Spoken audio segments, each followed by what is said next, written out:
Hello contractors and welcome to the zone. AutoZone! Alright, now that dumb joke is out of the way, today Madfinger Games released some exciting stuff about what to expect from the first iteration of the early access for GrayZone Warfare, as well as what the feature complete game could look like. So, let's dive right into it.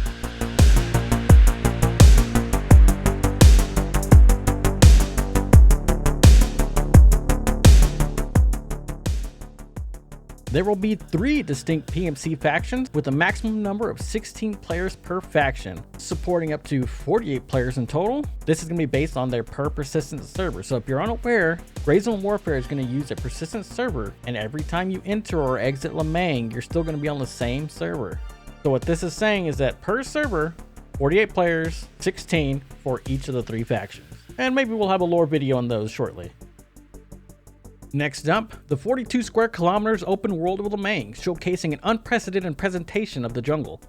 Which, if you watched my last video, I stated that the atmosphere of the world is going to be a character within itself, and I can't wait to feel like I'm getting eaten by bugs. And now for the bad guys. Ruthless AI, with hundreds of enemies reacting to the player's moves through their actions and emotions. What this kind of makes me feel like is that the AI is going to be pretty much set to aggressive, and we're going to see a baseline of what the AI is going to be. We'll get on to other behaviors later. Now the fun part. Complex external and terminal ballistic simulation for a realistic shooting experience. Now I believe they were touching on this at Loot Fest, but I have not had a chance to look up any of that information yet, but this tells me that there will most likely be bullet drop and velocity parameters that you will need to take into account when firing your weapon. A comprehensive simulation of realistic firearm recoil based on real-world data. I'll be honest, I'm not sure what to make of this, but if the recoil in the trailers is anything to go by, the recoil is looking great. Hello, nurse. Next, an innovative health system that intricately simulates bodily cavities and damage effects. To me, this sounds as if the health system will be fairly complex, and the injuries you sustain will affect your PMC while you are roaming and fighting in Lemang. Based on this snippet from the CEO and co-founder Mara on the map update they had, we got a good look at the UI and inventory. I plan to take a deeper dive into this later, but what you can see here, this character is carrying a lot of different kind of meds. We'll see how they all work whenever early access comes out. We will also have a network of 6 unique vendors offering 150 quests in total. Now currently I only fully know of 3 vendors.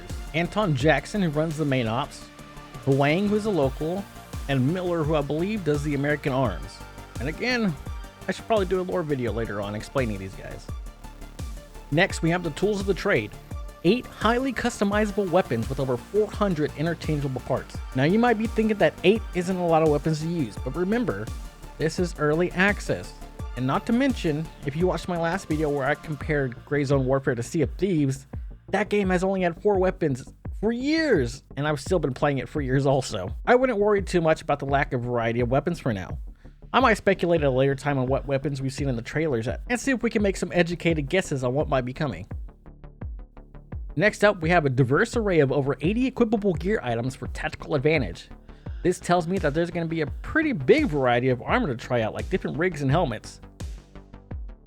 Now for the player, we're going to have an engaging, interconnected player progression system. I don't know much about what to speculate for this, but I do remember them talking about using like certs to upgrade your character skill at one point. So for this one, we'll have to wait and see for further details.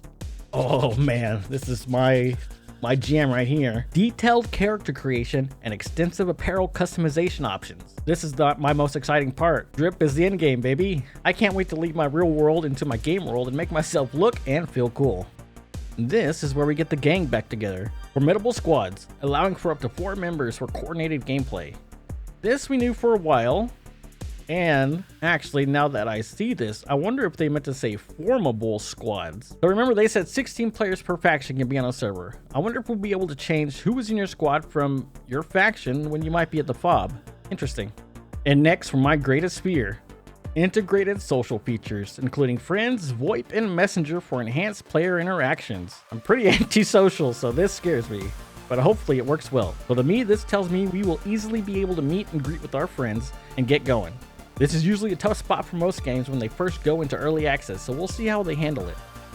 So everything we just talked about is the core foundation to which they want to build off of and what we should expect for early access. If that's all you wanted to know, then feel free to leave.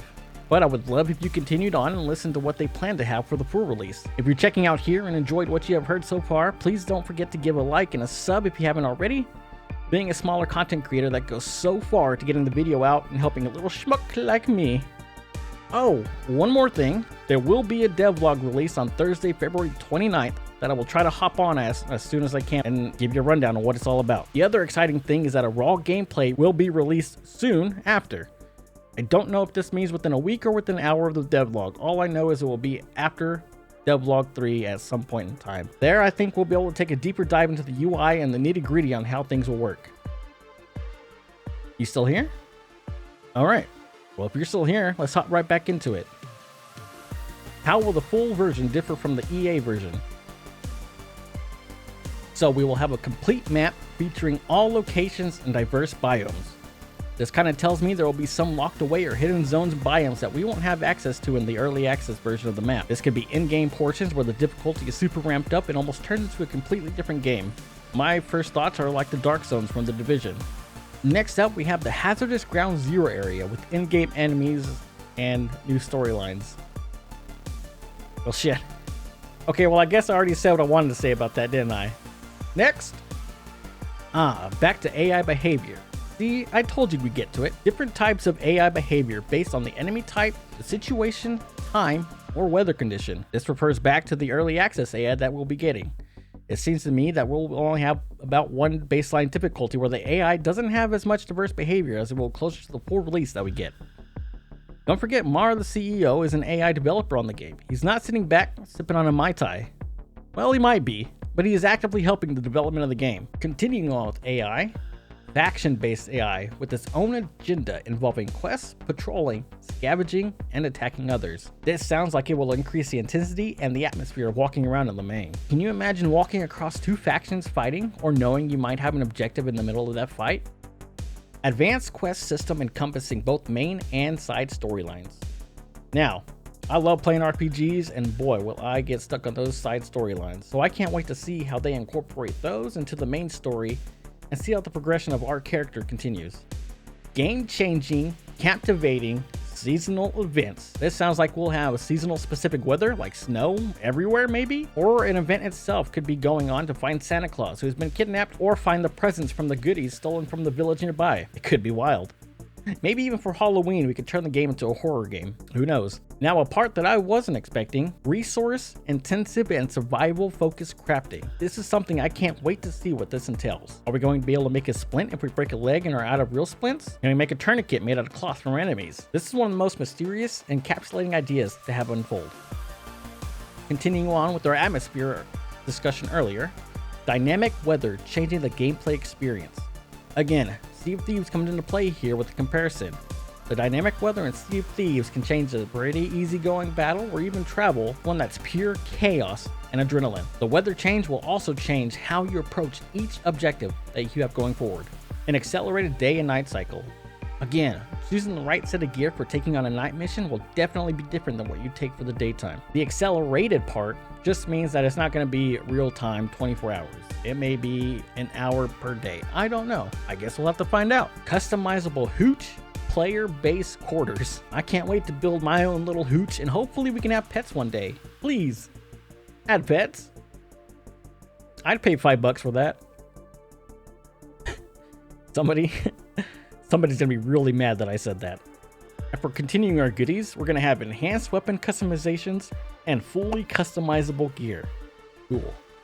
Last but not least, a complex trading system for players. This to me feels more like their way to say that we may barter or have a trade system and not necessarily a global flea market. Maybe we'll be able to barter with other factions and fobs that are around us. Who knows? I can't wait to see what we can do with this. Well, so far, this is what Madfinger Games is hoping that they have for planned release of GrayZone Warfare.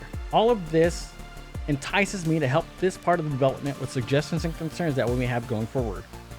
I hope that you will join us too and understand that your voice will be heard as long as you don't come in acting like an asshole and yelling at people. I don't understand why people do that. This dev team is listening, and that gives me my greatest hopes for the future of this game. I'll have links down below so you can join the Discord and help in the development of the game. I've also added a link to an interview Gecko did with Rick, the PR man at Loot Fest, which I still can't believe I didn't go. It was in my town and I didn't get a chance to go. Big sad.